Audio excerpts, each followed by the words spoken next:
Chapter 131. The bus was less than half full on the way back to campus, so Alden had taken 2 seats.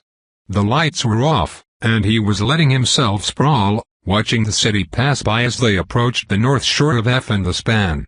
And Zedora is starting to look familiar in a lot of places. A motorcycle zipped through traffic, its rider accelerating to pass the bus before they reached the long bridge, and a police drone up ahead flared yellow in warning. But some of it's still crazy. Behind him, Hoyu was leaning out of his seat to talk to Kon. "Jeffrey's standing in the parking lot with Reinhard right now," he was saying. "They've been looking for the bus." Kon turned his head toward the front, where Instructor Klein was sitting in the driver's seat with his arms crossed over his chest like he was having critical thoughts about the road instead of just monitoring it. There was a touch screen and a wheel if he needed to take over as the vehicle's operator. "I feel kind of bad for them, but he did warn us not to be late." They were both whispering. Beside Kon, Everly had already fallen asleep. Her head was against the window, pillowed by one of her silver buns, and her mouth was hanging open. The bus doors had closed at 12:05 a.m. Alden was pretty sure Klein had timed their departure down to the second. They were having too much fun racing some boys from Reinhard's old middle school on the slide and lost track of time, Hoyu said. Then they accidentally followed signs to the parking garage instead of the lot where the bus was. "What a shock," Lexi murmured. "Tell them they should try to meet up with Astrid," said Marisol from a couple of rows in front of him. She was sitting by Tiet. "She should still be there. She was with us, but she went back in to get a pair of pants she saw in a commercial on the way out the door." Alden hadn't bought anything. He'd tried to find something for Stuart, but he wanted a gift that somehow said, "Thank you for the learning cushion and also good luck with that irrevocable life choice you're about to make." Scented candles and lamps with bugs in them felt way too shallow. The Filipino food was great, Alden texted Marisol. "I'm still stuffed." That seemed better than reminding her about the day's troubles. He assumed she would have updated him if she'd heard anything over the past hours. Near the front of the bus, Marcia was drinking a can of strawberry milk and occasionally bothering Ignacio with questions about his knives. She and Mehdi were the only members of their team who'd stayed to ride the bus back to campus. Even Vandy had left as soon as dinner finished. Alden thought it was a 50-50 split between her being embarrassed about her team's performance and her being unwilling to compromise her personal schedule and stay out late. While everyone continued to murmur around him, he started mentally drafting a letter to Kibbe. It would make a nice addition to his usual video messages, and taking the time to translate it into logograms for her would be good practice. Plus he didn't want to fall asleep like Everly. Having a nightmare on the bus would be unfortunate. They were coming less often, but the last one had bothered him enough that he was more worried about a repeat than usual. He'd been on Thagun, wearing his coat, trying to make it to the lab on the first day of the disaster. He'd heard the whistle, and he'd run as fast as he could to the car to get her, only to find she wasn't there. It was just the bodies of her father and sister. The sound of the whistle had called to him again from the endless plain, and he had chased it for what felt like hours, with the tall grass withering around him and turning to dirt as if its death had been put on fast forward. Then the last blades had rotted away and he'd stood there alone. Just him and the chaos. No more whistling. And he realized he was going to have to go through the whole thing again, without her. Without another living soul. "Thank you. I'm going to wear mine on Monday," Hoyu said. Alden refocused and realized Jerry was passing around temporary laurel wreath tattoos that she had bought for their team at the mall in celebration of their victory. He took the small square of paper from her with a thanks. "They are supposed to last a week," she told him. "So make sure you stick it somewhere you like it." She went back to her seat, and he smiled at the little circle of dark green leaves for a second before he tucked it into his bag. "Instructor Kibbe," he typed on his interface with a thought, "I'd like to tell you about the team I worked with this week and what we accomplished together. I'm also including some video of my skill and use, so you can see what I've learned." A minute later, the bus bumped slightly beneath them as they hit the bridge. Apex, and what would hopefully be a good night's sleep, were just a few miles away. Line of asterisks. Line of asterisks. Riley cried out and dropped the lantern she'd been holding aloft. Jacob leaped back. The girl who had just appeared between them and the door to the cabin waved her arms. "Don't be afraid. Don't be afraid of me. Where did you come from?" Jacob shouted. She looked strangely familiar to him, though. Her sudden presence was somehow startling and not at the same time in a way that made him feel disoriented. "I'm sorry. I'm so sorry. It just didn't want to get thrown off ship." She was still flapping. "But something's wrong and I can't open the door and I can't target the captain anymore and I think something bad is going on and I can't fix it by myself." "Who the hell are you?" Riley demanded. "And what in the name of Boomdown's backside are you doing here?" "Mina," said the girl, taking a step toward them both. "I'm Mina. But listen to me. It doesn't matter who I am. The system's not here. Where did it go? And the door to the cabin is locked. Why aren't the people inside talking anymore? The blinds on the windows shut themselves all of a sudden. I think that object shaper I have trouble controlling did it. Something's not right. It's not right at all." "You!" Riley exclaimed. "Are you listening to me?" Mina's voice was so high it was piercing. "The system's gone." "She sounds crazy," thought Jacob. But a moment later, he realized that she wasn't. He hadn't been doing anything with his interface while he listened to Riley talk about superhumans at large, but there were supposed to be a couple of surreptitious lights in the corner of his vision that he could gesture toward to call it back up since he hadn't mastered a mental command. Those lights had disappeared. He waved his hand in the area they should have been in, feeling odd. This is what everything used to look like. The last system notification had been the warning. "Is it just because we crossed the blockade? Is that what happened?" Mina asked in a frantic voice. "Is that normal? Do you know?" Riley was staring at the space in front of her own nose with a perturbed expression. "I was only a little worried when it first went away, but I've got a bad feeling now," Mina said. "Like something's out there in the water watching over my shoulder. We have to get out of here." "Out of here is 2 miles below the Pacific Ocean," said Jacob slowly. "So, where did you come from? Are you a sway?" Riley hissed, stalking toward Mina threateningly. "Are you doing all of this to us? Give me my interface back." Mina staggered away from her until she smacked into the wall of the cabin. "E.T." she shouted. "System, E.T. me. Emergency teleport. I would like to be teleported immediately. Please. Please." Nothing happened. Mina kept babbling. Jacob realized he was starting to breathe heavily. "I don't understand why the system is gone," he muttered. "How can it just be gone?" Nobody had an answer for Mina, so of course there wasn't one for him either. Maybe I should call for an ET, too. Maybe I should. It might still hear me. Riley had frozen in the act of reaching for the terrified girl. Changing her mind, she suddenly spun toward the cabin door. She grabbed the handle and pulled. Nothing happened. The handle wasn't even budging. It was like it had been cemented in place. "Hey!" she called, slapping the door with the palm of her hand. "Hey! Let us in! Captain Naughty! Mr. Belasco! Will!" No reply. "Jacob, do you have any right gear that can open doors or—" A huff of laughter escaped from him even though none of this was funny. "I took talents to help me make detector flashlights. I'm useless." "You know what?" Riley said. "Fuck this. It's getting uncomfortable. I'm a brute, and it's just a door." She took a step back, lifted her leg, and kicked the handle hard. There was a popping sound, and the handle flew off. "Ha!" she said. But when she threw herself at the door, it still didn't open. Pressed to the wall nearby, Mina said, "I told you it's the object shaper. He's probably stabilizing the door and windows from the inside." Jacob jumped as Riley reached over and slapped the other girl lightly on the cheek. "Talk like a normal person," she commanded.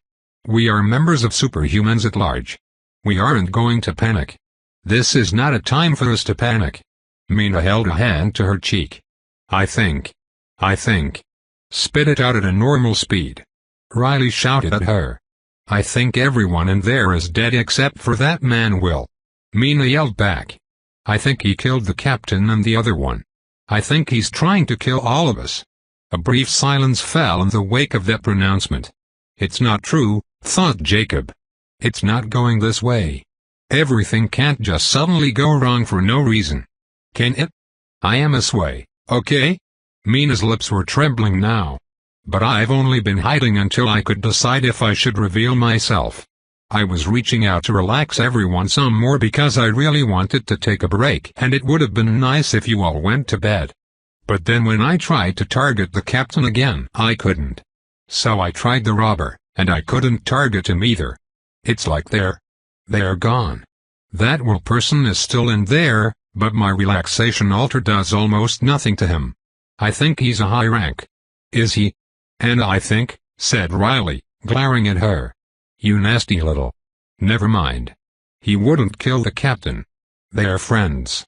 We're all trying to escape together. And the system is only down because of Matadero. Probably.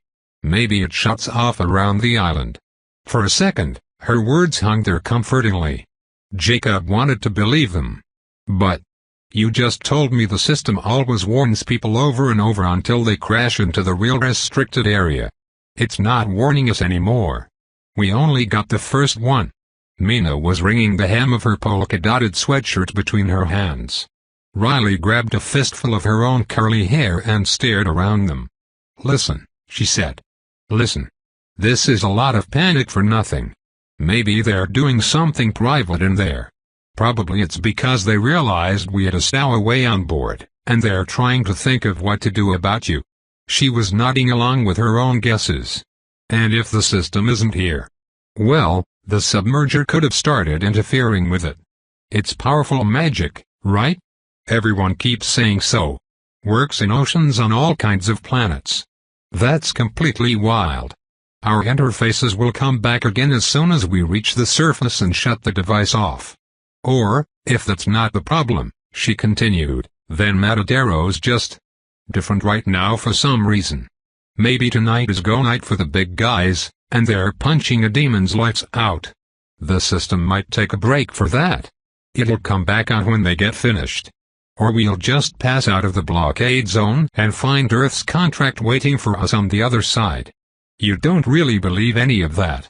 Mina exclaimed. You. Riley took a deep breath. Look.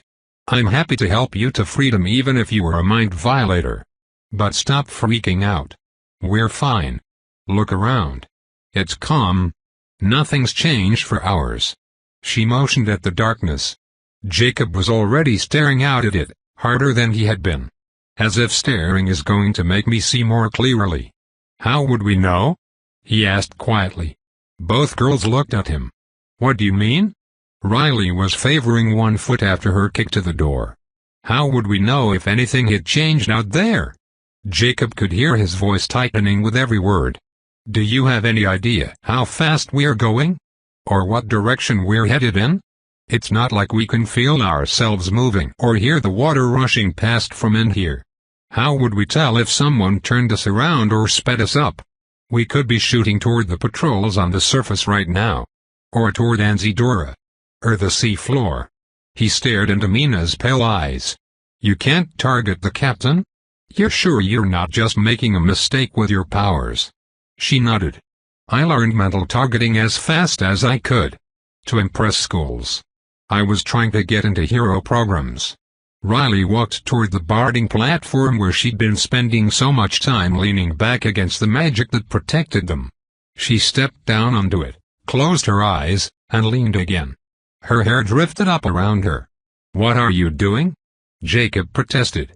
Just ignoring the problem won't. Shut up. I'm focusing. I thought. Her forehead wrinkled as she concentrated. I thought it was softer earlier. The magic envelope. There was more of a floaty feeling. I assumed I was just getting used to it, but maybe it really changed. It's like it's firmed up.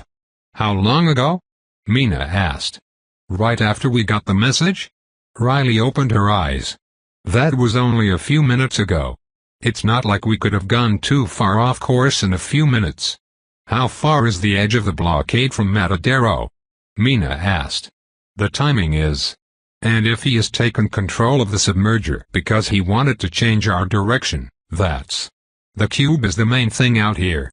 So you know. Riley swallowed. Jacob swore. It doesn't matter how far anything is from anything, you two. Like I said, we don't know how fast we're going. We could be flying toward the place where they kill the demons like a bullet. We have to break into that cabin. Now. He stared at Riley. Now. For a few seconds, the decision stood there with them like a question. Then she straightened up. Let's do it. You, Mina, swayed the hell out of Will. I don't care what you hit him with. Give us an opening. Jacob, you, he nodded. His fists clenched. They ran at the door together. Here are the things they thought. As they tried. As they realized. That something had gone wrong. That something had ended. That something was about to end. Riley Lynn thought about how when she was a little girl, she'd had a recurring dream about running so fast through the streets of Nzidora that she created a river of wind in her wake. All the litter on the island tumbled through the air after her. And when she stopped at the northern edge of the apex crescent, it all blew past her and out to sea. At the end of the dream, she always turned around to see that everyone was astounded by her. Lightning Riley. Cleaning up their home for them every time she went for a jog. She'd been really young. Mina Novak thought about how she had never been that serious about coming along with these people. It was only a tantrum. A childish misbehavior to prove to herself that she was strong enough and smart enough to misbehave in a major way and not get caught at it. She hadn't meant it. She really hadn't. Deep down, she'd known all along that she would ET back home within a day or two. Next week, she would be 16.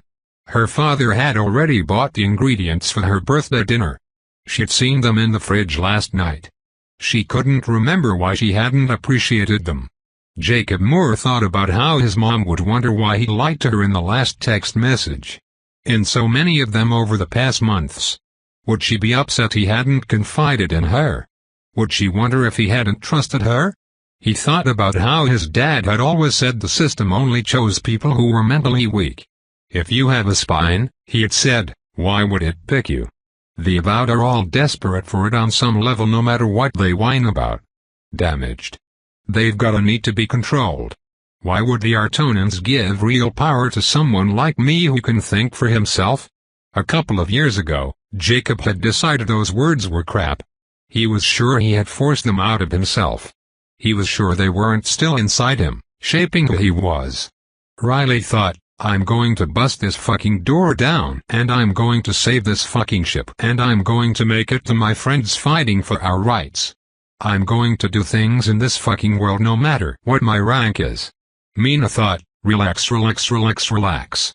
Why won't the object shaper relax? I know it's not my strongest altar, but it should work. Did I use it too much hiding from them all? Is he really high level?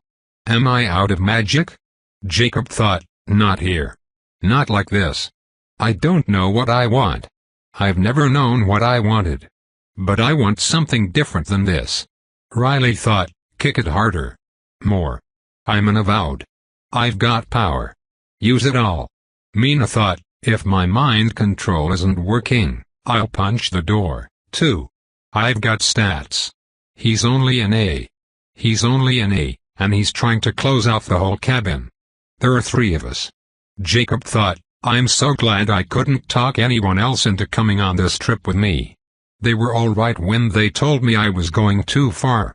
There was blood on the door. Inside the facility the humans called a slaughterhouse, humorous. Serious. The Grivex would be delighted by the name, but they might take it as an invitation. Escherty was watching the fight below him with both eyes. He stood on one of the transparent barriers that sealed the top of the containment area. The entity the fighters dealt with now was dangerous enough that Esh would not relax or trade banter with Lind, who stood beside him. But the demon was also simple enough in form and ability that he wouldn't interfere unless one of the humans needed him. The 24 avowed who'd been chosen approached the battle with one of the methods they had decided on days ago. 6 at a time, using their abilities against it in waves. The demon was about the size of the writing Terrakaran Esh had recently given his nieces. The humans kept shouting centipede at it. The contract had withdrawn from this one small patch of earth for now, so Esh and his partner wore translation devices in their ears.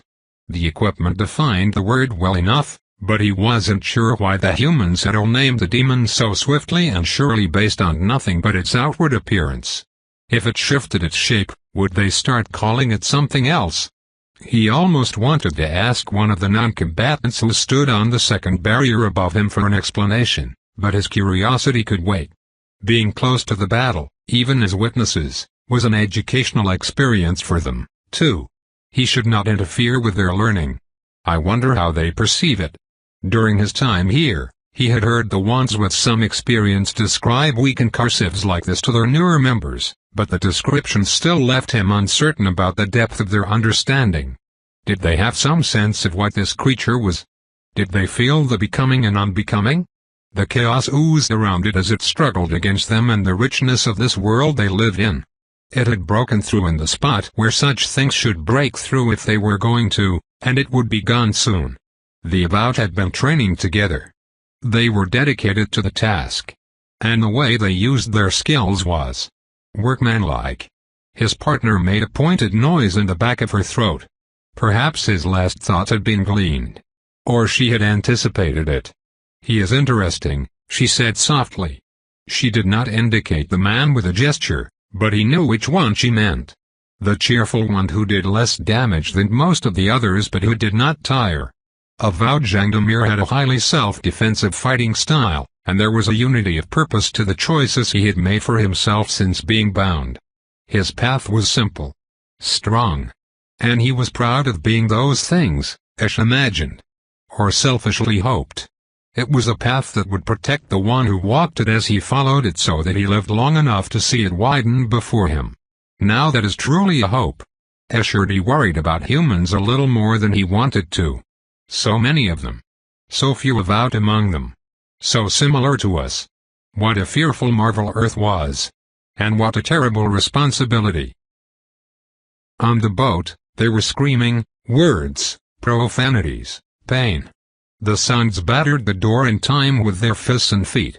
They disappeared without echoes into the magic that held back the weight of the sea. Fuck this door, thought Riley. It doesn't matter if it hurts, thought Jacob. Keep going. Get in there so you can get out of here. Relax, damn you, thought Mina, slamming her shoulder into the door, imagining herself reaching out with her mind to scream the words into the face of the man inside. And then, finally, the door broke open. They fell through it. Several miles from Nzidora, aboard a ship that served as a low-security housing facility for Avowed who were best kept away from the larger population for a variety of reasons, a dark-haired man sat alone in a billiards room. He was curled up in a chair, a quilt wrapped around him, and the lights were off save for the one over the large table. A few balls had been left behind on the base from an unfinished game. A woman poked her head into the room. "You're up late, too," she said. "Do you want to come on a walk around the deck with me?" He didn't seem to hear her. His mouth was moving quietly. The word relax was the only one loud enough for her to make out. "Bad night," the woman said. "You haven't had one in a while. Do you want some coffee? I don't make it as well as you." She waited for a reply that didn't come, then said, "I'll make us both a cup." The captain was dead. Blood from a large head wound saturated the bunk below him. He had died fast enough that his paperback was still resting on his stomach. As for the thief, his body lay in the kitchenette where blood spray stained the cabinets and a red pool spread out to cover some of the stickers left on the floor. "Oh no no no no." Mina turned and ran. Her feet pounded the teak deck behind Jacob, then they stopped. Nowhere to go. Nowhere to hide. It was a small boat. Jacob's own mind was nearly blank. Will squatted on the floor beside the submerger. He was holding the holographic cube sticker he'd picked up earlier in one hand, and with the other, he was pressing the stylus to one of the logograms on the submerger's control dial. The metal bead in the tank was sunken still, but it was no longer in the center of the device. Instead it was battering itself against one of the glass walls of its container, like a tiny fish trying to break free of the aquarium that protected it. "Sorry," said Will, his eyes looking right through the teen's. "You can't feel it, can you?" "I can feel it. It's right there, scratching and scratching at the door. Why does everyone on Earth pretend it isn't there?" "Okay," said Riley, her voice remarkably calm as blood dripped from her hands onto the floor. "Sir. Will. We're all friends. We all want the same thing. Give me the submerger. Let's talk about this." He blinked at her for a few seconds, then the stylus that controlled the device lifted into the air and snapped cleanly in two with a tinkling sound. The shaper didn't even have to use a gesture to do it. "No!" Riley shouted, arms lifting as if she wanted to stop what had already happened. Just outside the cabin door, Mina let out a sob. "We're almost there," Will said, dropping back onto his butt and staring down at the sticker in his hand. "Almost there. Sorry. Sorry about the trip. I changed my mind." He picked up something from the floor that Jacob hadn't noticed because of all the other horrific things there were to notice in the cabin. It was a potion injector, probably taken from the supplies the dead thief had stolen. Will pressed it to his own neck. He spoke a word in her tone and then slumped to the floor. Unconscious or dead? Did it really matter? Riley ran over to the submerger and tried to lift it, but the control dial came with it. "Help me," she said, fumbling with the broken stylus. "You too. Do something to help me." "There's nothing I can do," thought Jacob. But he found himself dragging his getaway bag out of the corner where he'd stashed it. He reached inside and pulled out one of the few things he had made as a right. Some components, a spell impression that had to be cast a ridiculous number of times on the lens, a skill that fed it power if the battery ran out, a weak detector flashlight.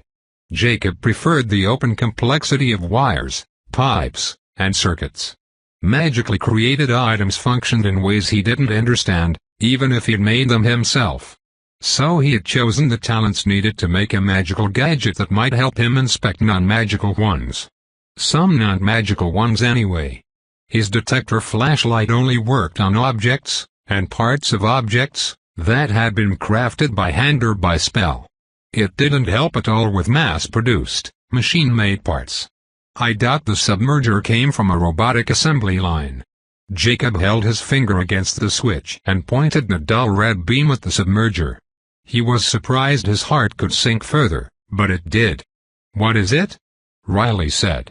"What do you see?" "Nothing. The detector was supposed to show you places that were disordered, uncrafted objects. Loose screws, broken enchantments, malfunctions, almost everything had a flaw. They were supposed to turn hot pink under the light. There's absolutely nothing. And the flashlight was working fine. The snapped stylus was shining brightly. When Jacob swept the beam around the room, he could see all kinds of disorder. Even the thing under the tarp, the thing he was sure was some kind of a right-made bomb, was giving off a small pink glow. But the submerger. "That thing is really well made," he said. "If it's got weak points, they are too small for me to see them. It'll keep doing whatever he told it to do. I guess we could try breaking it. But then we'll die. If we break it, we die.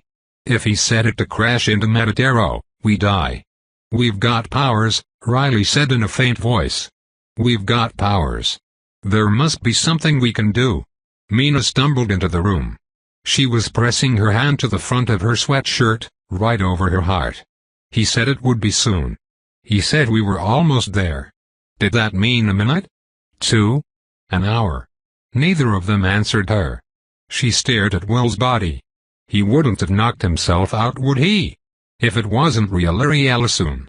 She took 3 breaths so fast that the air whistled between her lips, then she smashed her hand over her chest even harder, her fingers sinking into the thick fabric. "Iapethesis thing. Activate fragile atmosphere." "Oh my God," said Riley. Her voice was shaking. This is really happening." She pressed a hand to her own chest. Activate fragile atmosphere." They both looked at Jacob. There was a layer of something like silver glitter covering their skin. So that's what it looks like, Jacob thought. It looks like that when you use your once-in-a-lifetime contract signing bonus. Did you? Riley asked. I took a device identification offering. Jacob's voice sounded distant in his own ears. Everyone said it was so much more useful. For a right. A gasp from above drew a portion of Escherdy's attention. He glanced up with one eye. The sound had come from the messenger. Her only function in this place, at this time, was to maintain a mental connection with another avowed who still stood under the contract's shelter. A much surer form of communication in this environment than technology. What is it? He asked. A message, she said in one of the human languages. A message when no word is expected, he thought while he watched her face and the demon below him at the same time. The news is never good. Relax, damn you. The words didn't really go with the questioning tone, and swearing even in a perplexed whisper sounded odd coming out of Tyette's mouth. Alden looked toward her curiously. Tyette? Maricel asked. Sorry. I'm not talking to you. I just got a message from my brother. The oldest one. He is a Sway, and he's not completely well. He lives on a residential ship. Sometimes he does strange things. He must be having a difficult time right now. Let me text him back. The bus was halfway across the bridge. The traffic was surprisingly heavy for the hour, but it was a Friday night. If Lute's in the tub when we get home, Lexi was saying to Hoyu, then I think we should. An ear-splitting wail filled the air. Alden was out of his seat in an instant, ready to move without any clue where or why he should move. And he wasn't the only one. The siren was hideously loud. Everly, startled from her sleep, screamed and shoved Con away from her like she thought she was under attack. He staggered sideways a step and didn't say anything about it. His eyes were fixed on Lexi, who was standing up from his seat, too. At the front of the bus, Instructor Klein had also risen. What's the siren for? Con asked. That's not the chaos siren, is it? Greater than Ignacio asked from the front of the bus. We have a chaos siren? Alden demanded. Nobody lose your heads, Klein said. Notices should be coming in any second. Stay calm. Notices appeared. Alden's nerves were suddenly so bad he could barely make sense of the words the system was sending him even though he could read them fine. Disaster alert, attack on Matadero, disaster alert, low probability of chaos exposure. Nobody had time to say anything about the two shocking disaster alerts before a third arrived. Disaster alert, oceanic anomalies, imminent. Avoid seawater. Seek high ground. Beware of possible tsunami. Chapter 132. Within moments, everyone on the bus was talking. System, call my mom. Does this say tsunami? What an apex is an oceanic anomaly? Wardrobe. The possible tsunami is the anomaly. Then why is it listed separately? Text my sister. Emergency teleport. Access wardrobe. Like the giant waves. Do we even have those here? I thought there wasn't any chaos on Earth. What's happening at Matadero? What kind of attack? Wardrobe. System? I asked you to call my mom. I said listen up. Torsten Klein bellowed from where he stood by the driver's seat. At his back, the wipers were rhythmically stripping the raindrops from the bus's windshield, and the head and taillights of the traffic on the bridge shone bright. Silence fell. Alden, still on his feet, was gripping his leather cuff bracelet, pressing the ori out hidden below it hard into his wrist. He stared at the rabbit's wardrobe, willing the window to look like it was supposed to. It didn't seem to be glitching, exactly. The tabs were there, including the special ones she had added. But there was nothing available for purchase. The shop was closed. It's different from back then. When I asked for the wardrobe on the day the Thagund system broke and the request failed, it didn't look like this. It's just not letting me make purchases. Everything else is normal. Anxiety bubbled inside him anyway. Your interface missing a function doesn't mean anything is falling apart. You're on Earth. Go ahead and do peace of mind, so you can. We'll reach Apex in a few minutes. Stay calm, Instructor Klein commanded. Don't panic about your calls not going through. Mine aren't either. The system is obviously busy right now. I'm sure we can expect more information soon. Alden heard the words. He understood them. He even believed them. Mostly. But they did nothing to stop his mouth from going dry or his chest from tightening. He wanted to climb out the window and run away. He wanted to crawl under one of the seats and hide. He wanted to be summoned, immediately, to anywhere where his connection to the system looked completely, 100% normal. It's fine. Klein's here. This is a bus full of high ranks.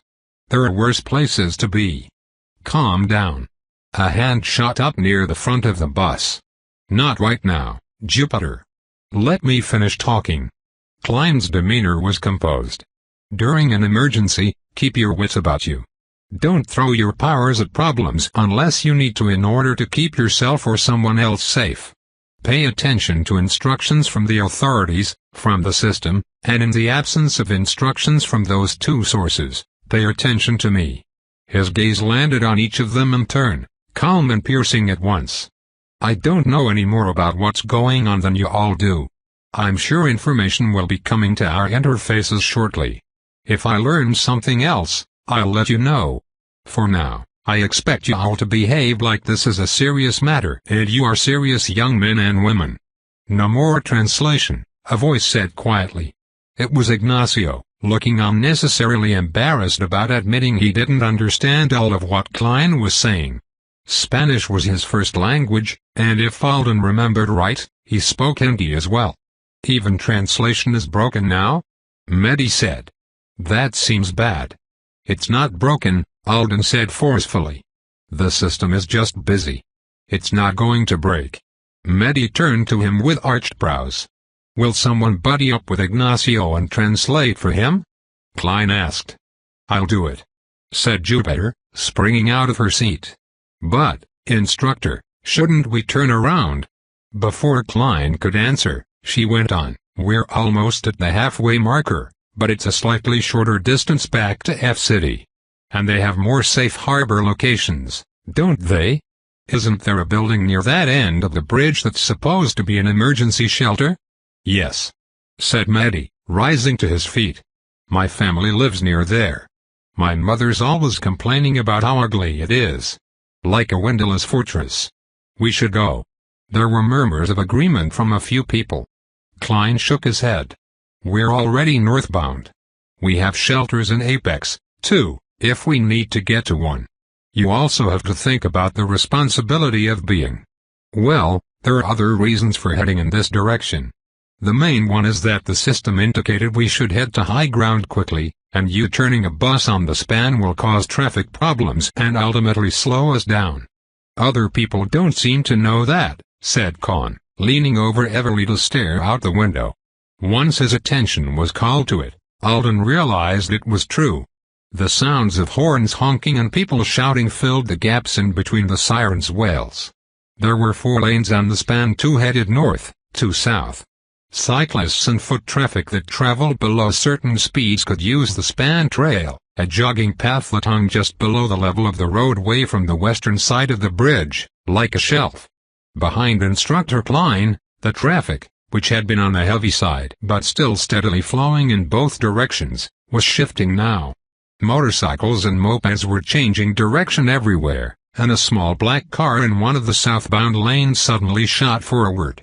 Finley swore. Tayet let out an alarm beep. An instant before the car should have collided with the pack of bi-wheeled traffic in front of it, it lifted off the ground and went over the other vehicles instead. Presumably thanks to the skills or spells of the driver or passenger, since it didn't look right made. At least, it didn't look like it was made by a right who'd known what they were doing. The car barely cleared the heads of the nearest riders. Some of them actually ducked. Alden whipped around to watch as it got just enough height for its tires to skim the top of a city bus. Stupidity like that, Instructor Klein intoned, pointing at the car, is exactly the sort of behavior I expect you all to avoid. That person clearly doesn't know how to fly a vehicle, therefore they should not be flying a vehicle. If they don't kill themselves or someone else, they'll exhaust their magic.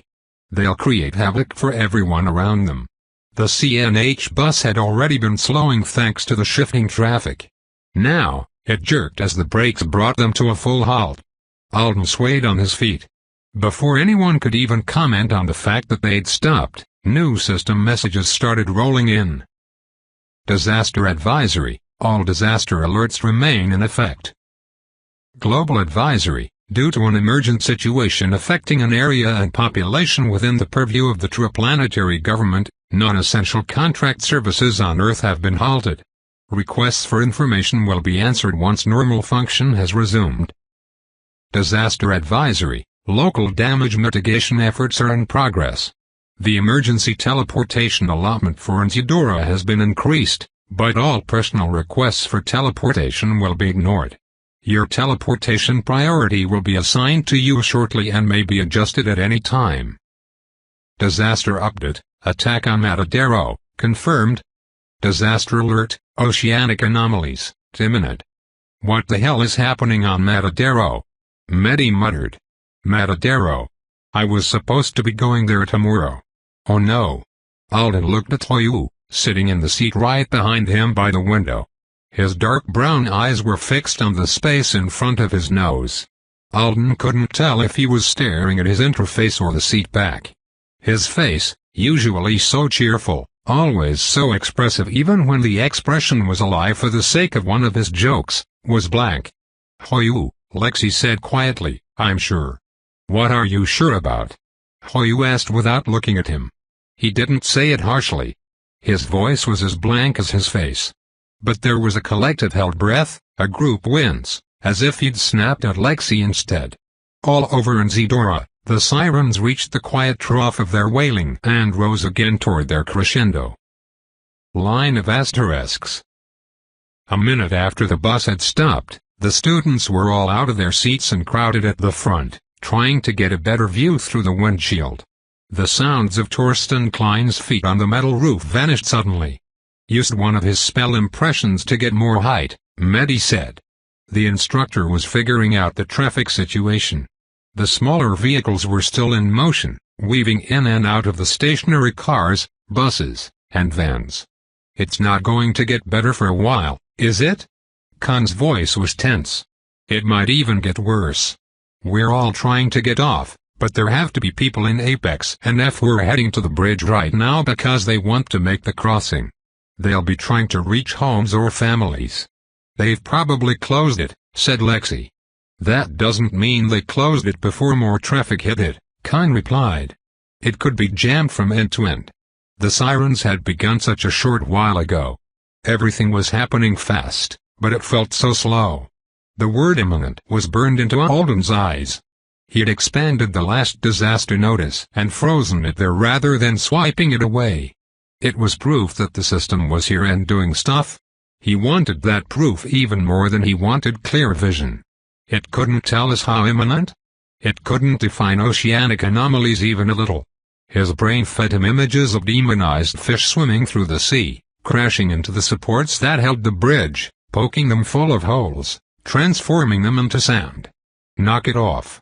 If the system meant demons, it would have said demons. It's not like it doesn't know the freaking word. And there was no chaos here. Yet. Alden was on high alert in more ways than one, actively paying attention, waiting for the first brush of something against himself that was antithetical to his existence. It wasn't there. Not even that more nebulous sensation of being watched, of having your privacy violated, that he'd felt the first time chaos had touched him. The world around him felt normal right now. His own body and his mind were the things that were growing increasingly foreign. I hate this. His chest hurt. His ears rang with tinnitus he didn't even have any more. His thoughts were pinging rapidly from planning to demons and corpses and watching patches of his own flesh turn into something grotesque. Calm the fuck down. The self-directed order didn't work. You could know you were going farther and farther off the rails without being able to stop yourself. Your head could be reminding you that you were normally capable of logical assessment, could be in the act of trying to do logical assessment, while at the same time, some wounded animal inside you ripped into every rational notion you had before it could gain traction. I hate this so much. He wondered if he was acting weird in addition to feeling weird. He was just standing quietly at the back of the group while the others looked out the windshield. Hoyu was beside him. Everly was right in front of him, standing on her tiptoes and trying to see. He assumed he seemed all right to them. Like he was paying attention to their conversation about Klein, the alerts, and the people on the bridge who were starting to behave badly. A man had just abandoned his car in the highway and taken off on foot. Alden's classmates were debating. The debate was relevant to the next few minutes of his life, and he wanted to listen, but he was only catching sentences here and there that were getting ground up by the rapids of his thoughts. I need to do peace of mind right away. I'm glad Kibby is with Alisart H. Alisart H will keep her safe no matter what happens to me. Tsunami? The water will be cold. Then I coughed up blood when she died. Should I run? If people are abandoning their cars, there's no point in us staying on the bus. Should I trust Klein to know what he's doing? Get your bag. It's full of all your stuff. Did the global advisory go to Aunt Connie's phone? Next, find out if the surface of the bridge counts as the ground element for your trade. Is help coming? Do I run? Hoyu's dad might be dead. Aren't tsunamis usually caused by earthquakes? Somewhere in that stream of unwelcome garbage, Alden knew there were good thoughts, ones that would lead to useful actions. But his ability to prioritize seemed to be badly damaged. He breathed in through his nose and out through his mouth. So it turns out my interface suddenly not having every feature I expected to is something I can't handle. It shouldn't be shocking.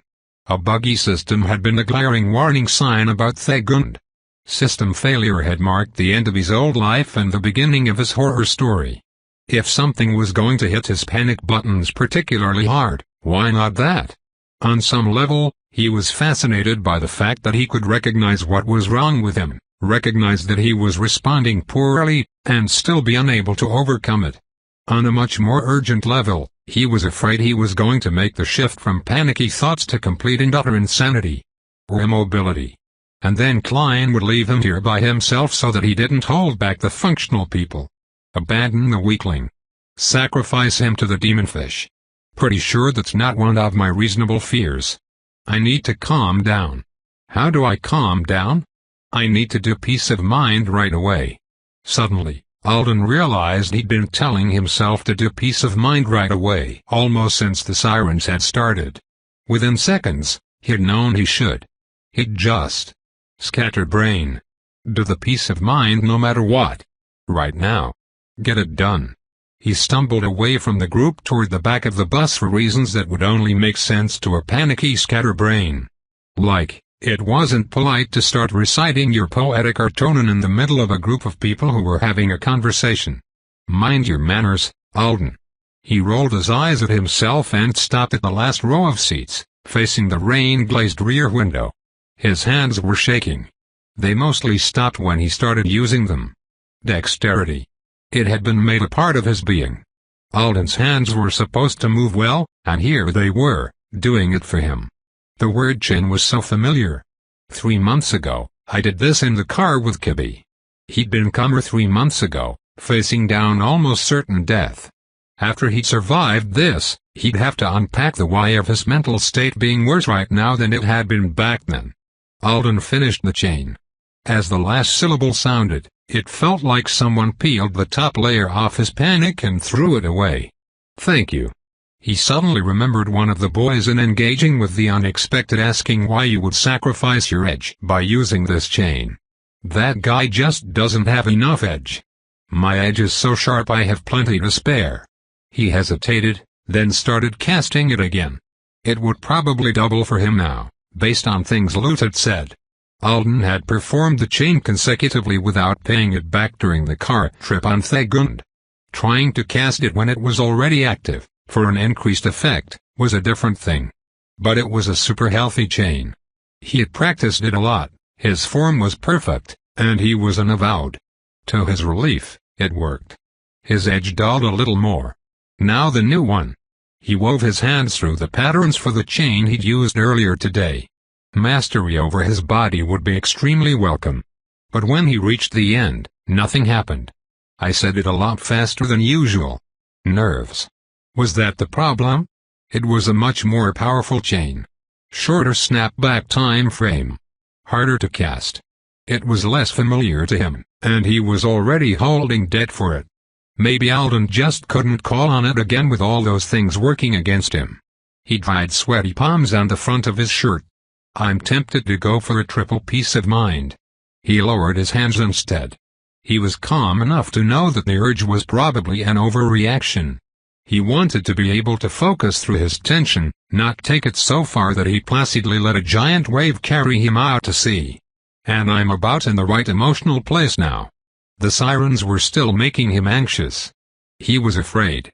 But he was no longer so anxious and afraid that he couldn't decide what to do. Bag. He strode back to his seat and grabbed his messenger bag. His finger brushed over the medallion on the clasp, and he felt the familiar authority prick of it identifying its owner. Good bag. He had 2 ponchos still in their packaging, a temper sphere, a carabiner, and 100 feet of tightly coiled paracord. It was just the normal stuff he had been playing around with during breaks lately. He didn't even have the fancy survival cord he'd been using in gym today because he had thought he was going to the mall to have fun, damn it, and he hadn't swapped out his daily supplies for apocalypse supplies. The apocalypse supplies were supposed to go in his apocalypse bag months from now, when he was due to be summoned. So that he could be a vastly over-prepared cocktail party waiter. I thought I was too paranoid. Ha! Clearly, I'm not paranoid enough. He also had his Artonin-mate tablet, a stylus, a pack of origami paper, and one of those cookie dough protein bars, completely squashed because it was nasty and he'd just left it in the bottom of his bag to be abused. And, finally, a pile of lavender sackets. He had recently embarked on a plan to deposit his excess supply of the things in places where poor, lavenderless people might appreciate them, so that he could ditch them without feeling wasteful. If some of the classrooms and restrooms on campus suddenly smelled better than others, was anyone going to mind? He dug the sackets out and tossed them toward the back of the bus. Not dying because I was weighed down by a few extra ounces of dried flowers. He considered tossing other things, but he could think of uses for most of them, so he didn't. Granted, he couldn't think of many uses for them that would be relevant if he fell into the ocean. Maybe he could inflate a poncho and use it as a floater or something. The only other things he had were his clothes. Green plaid shirt, t-shirt underneath, a blinky checker in the front pocket of his jeans. He dug his hand into the pocket. Sure enough, his unknown opposite was merrily chaining in response to his earlier chains. Alden watched the opposite stone glow for a second, then tucked it away again. "Are you all right?" The whispered question came from Hoyu. He had separated from the others, who were. Oh, okay. So that's happening. They were watching Klein, who was way out in front of them now. He was high above the traffic, clinging to one of the spell-created effects he used to rapidly shift his position sometimes when they were in the gym. The spells made invisible blocks that only he could touch. He could cast quite a few of them, but they didn't last very long at all. The instructor had a high-powered flashlight in his free hand. Alden's memory for the fine details of the past few minutes wasn't great, so he didn't know if Klein had taken the light from the bus or grabbed it from a vehicle on the ground. He was flicking it on and off up there. Morse code? We're at that point. "I'm fine," Alden told Hoyu. "I word chained myself into being something more like fine anyway. I guess you noticed? Are you all right?" Returning the question in this case seemed wrong. There were system notifications flashing in their eyes that said Hoyu's dad was under attack. "Will you entrust me with my bag?" he asked instead. Hoyu nodded, but then he said, "That requirement makes your skill so much less useful. It's strange. If you didn't have someone else with you, you'd be helpless." He was still talking in a slightly off voice. Alden had the impression he'd lost a personal filter or three. "I know." He decided not to comment on the uncharacteristic bluntness of the comment. "I've thought about it a lot." "What's Klein doing?" "We're not sure." The answer came a second later, in the form of lights going up in the air ahead of them. A flare sizzled. A large beam flashed its own Morse code. An illusion of a traffic signal shone red. All of them were blurred by rain. Alden looked out the back windows to see a string of similar communications flying into the air behind him. He didn't understand all of them. Someone was in the air back there, just waving glow sticks with abandon. But the bulk of the information was clear. Traffic stopped everywhere, Mayor Russell said into the quiet.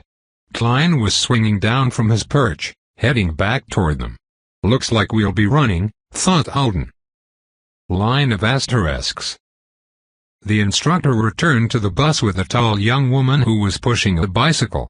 Alden and most of the others met them on the pavement, their belongings already in hand. We have a plan, Klein said, sounding unhappy about it. This is D from our uni program. Adjuster. Ranged blasting spells. So useful right now. D gave them all a wave. She'll be accompanying us. We're running. Finley. He stared at the speedster. Finley looked a little wild-eyed. Everyone did. Can you safely make your way on your own? Finley's head jerked up. Yes? You don't have to. No, I can. I can get myself back to campus or wherever the system tells me to go. No trouble. You have to watch out for people being idiots. More so than usual, Klein warned. I'll be fine. Then go. Straight to Apex. Don't stop until you're somewhere safe. Yes. Finley met Alden's eyes briefly. Good luck. Good luck, Alden said. Everyone repeated it in voices showcasing a range of emotions from stiff with nerves to forcefully cheerful. See you back at school. Soon. Really soon, Finley said. He took off. Stop turning around to look at us. Klein bellowed after him. Eyes in front of you. Can't I go? Tayet was gripping her bright yellow purse tightly. She kept her dart case in there. One of my sisters lives on the Apex side with my nephews. She might need help. I'm not tired. I can make it. Klein glanced down at her shoes. She was wearing ballet flats. Fine. If you have any trouble, just stop and wait for us. Now, for the rest of you, here's what we are going to do. He asked them to run in small groups. Not piled on top of each other. Just close enough together that if someone has a problem, you know it. Don't leave your slowest group member so far behind you that you can't reconnect with them. Other than that, they were supposed to run as fast as they safely could. They set off with the uni student bringing up the rear on her bike, keeping in touch with Klein via an Infigir phone. Once she had pointed out that Infigir was still allowing local calls and texts on a delay, Klein had asked to borrow a watch from Mehdi, who was the only person on the bus who had a piece of the informant's tech. Then he had kept it. He made it sound like he was only going to hold it for a second. I don't think he meant it to come across that way. But I bet Mehdi's annoyed. The instructor was running 10 times as much as everyone else, frequently leaping over unoccupied vehicles as he headed up and down the bridge, trying to monitor the progress and safety of all his students at once. It made Alden wonder why they didn't all run in more of a pack so that Klein could guard them better. His brain, still being a dick even under the influence of 2 peace-of-mind chains, supplied him with the opinion that it was to decrease the risk of a total wipeout. If the bridge crumbled beneath one small group, at least the rest of them would survive. Then why don't we all just run separately? He wondered. So that when the demons come, you can fight them off together, said his brain. Probably, the truth was something like that, plus Klein trying to balance his own wishes to keep the whole class under his protection with a certain cold logic that said the faster kids shouldn't be made to hold back for the sake of the slower ones in a dangerous situation. The front group, Marcia, Ignacio, and Rebecca, were soon too far away for Alden to spot amidst all the stopped cars and other fleeing people. The second group, Hoyu, Lexi, Mehdi, and Khan, were far enough ahead that he thought it might be foolish for him to swap groups and catch up with them, even though part of him was itching to do just that. It happened, Bo. You were right. I want something to be ground, and it isn't. The bridge appeared to be made of nice groundish things Alden usually got along with well. Assuming it was really concrete and steel from Earth and not some similar materials from another world, always a possibility on Anzidora, He would have been able to run on it under most circumstances. But it was soaring over deep water, a marvel of engineering.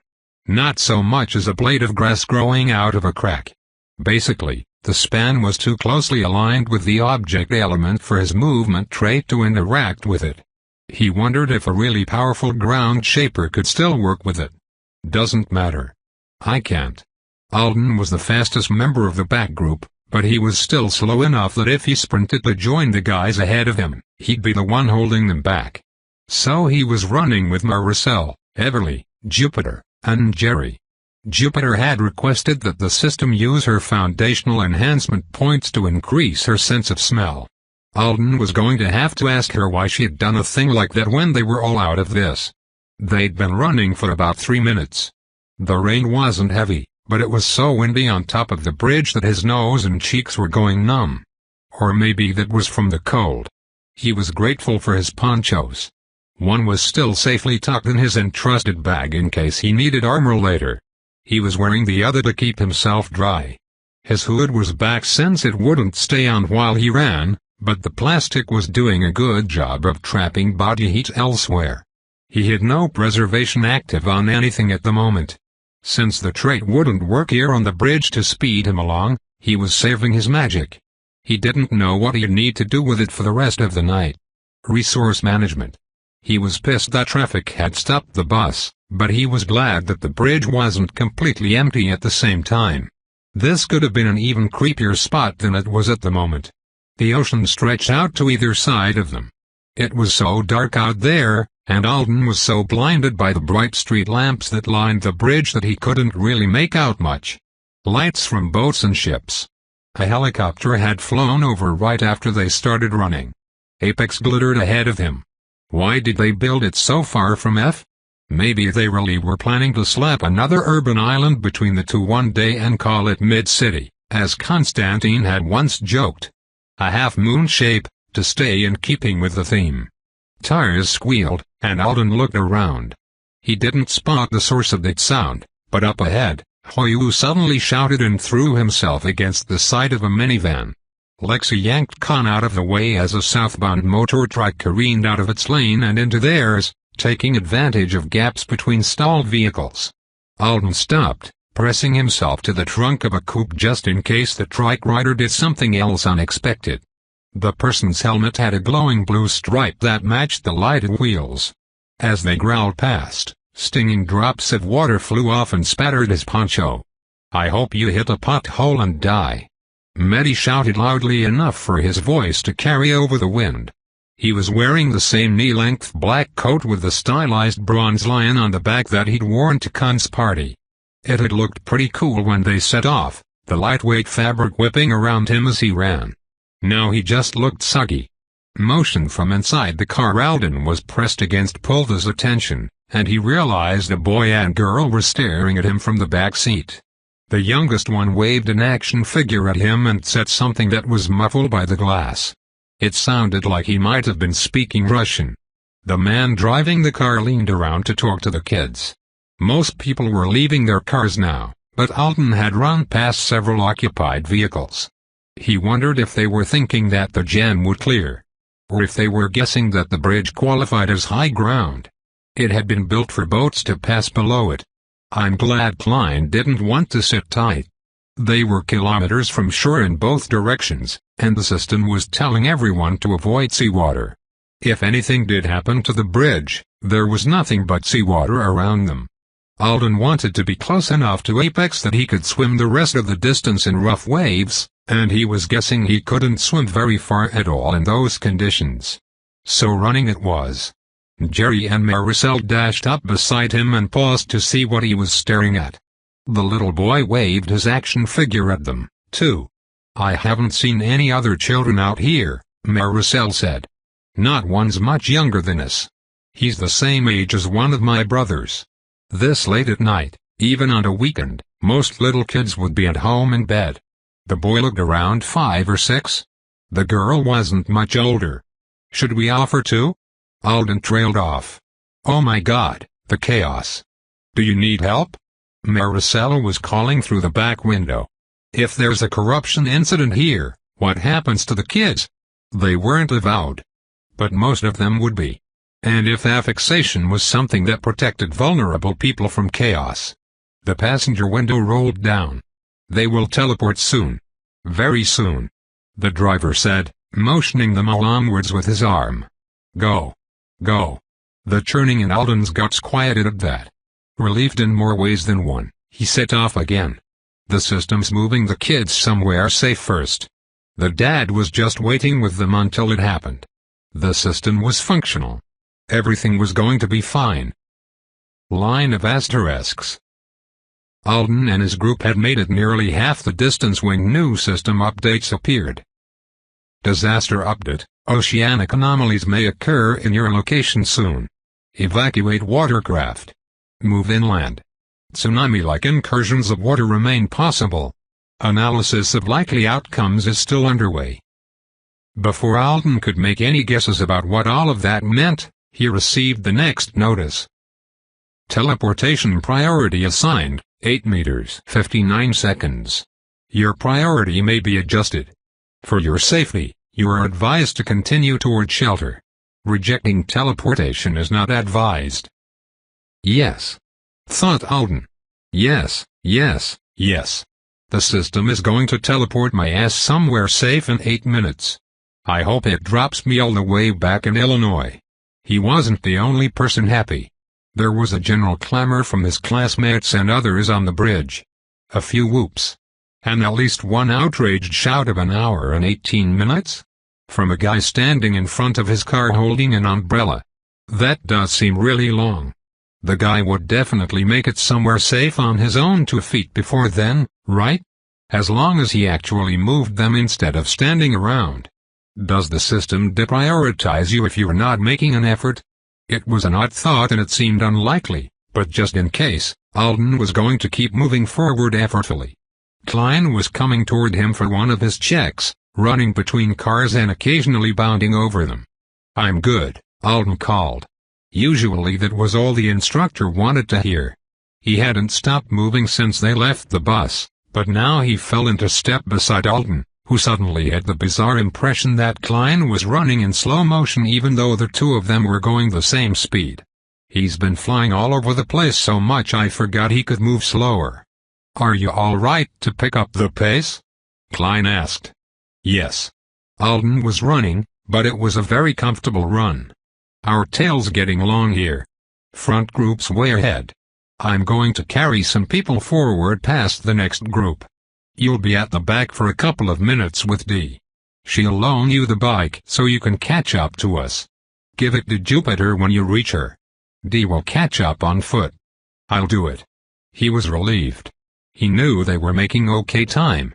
They were passing a lot of the people who were traveling on foot in the same direction. But he still wanted off this bridge ASAP. Ironically, I'll probably be teleporting right as I reach the finish line. He didn't have a problem with that. He'd say goodbye to this place and hello to safety in whatever way happened first.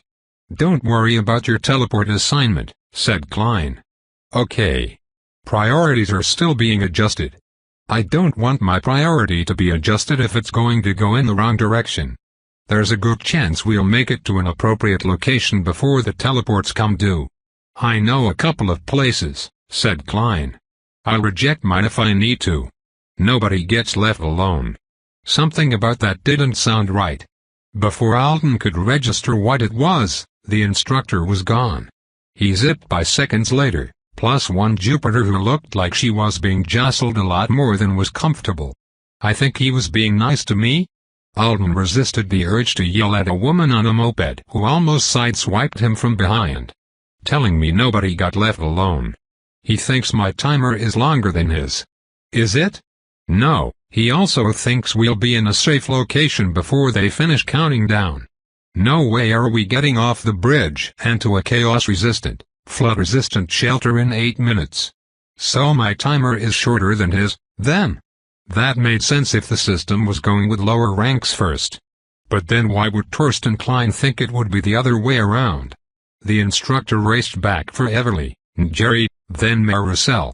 When Dee pedaled up to give Alden the bicycle, he asked, "What's your teleport timer?" "It's 25 minutes. Keeps changing a lot, doesn't it? Don't worry about it too much for now, she said, dismounting. She started to pass the bike to him, then stopped with one hand on the handlebar, looking toward the sea through a gap in the frozen southbound traffic.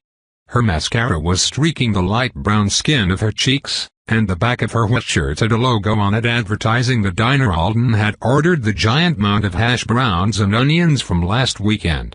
He stared at his own timer. It hadn't changed by a single second. It was ticking steadily down. "Did you see?" the adjuster asked, frowning. Alden looked away from the time to follow her gaze. There was another helicopter going over and a small shape, barely visible against the clouds, that might have been a person in flight. "What?" he asked, raising his voice over the sound of the chopper blades and the wind. "Never mind," she said. "Let's get you." The lights of one of the ships suddenly went out. Alden couldn't see the vessel the lights belonged to. It was too distant, and the dark beyond the shining span was too impenetrable. But it might have been a yacht, something fun, probably, rather than a working ship. He'd been looking right at it because the lights were color-shifting through the rainbow and it stood out compared to the other things in the direction. "Did you see a boat disappear?" Alden asked. "Maybe they had a power outage," she said. "Let's not stand around." Alden threw a leg over the bicycle. As his sneaker hit the ground on the other side, the bridge shuddered below his feet. It wasn't a big shudder, but the bridge had been solid and immovable until just now. His hands tightened on the bars. His heart rate, already fast, kicked into a new gear. They both looked at each other. "I don't think that was a power outage," said Alden. The bridge shuddered again. The lights of another boat, a much smaller one speeding toward Apex, winked out. "I swear it just went down, but boats can't sink that fast, can they?" "Ride!" shouted D. "Go!" He took off. She took off. Around them, people who had been waiting in cars or opting for a more leisurely jogging pace than a bunch of high-ranked teens started to run, too.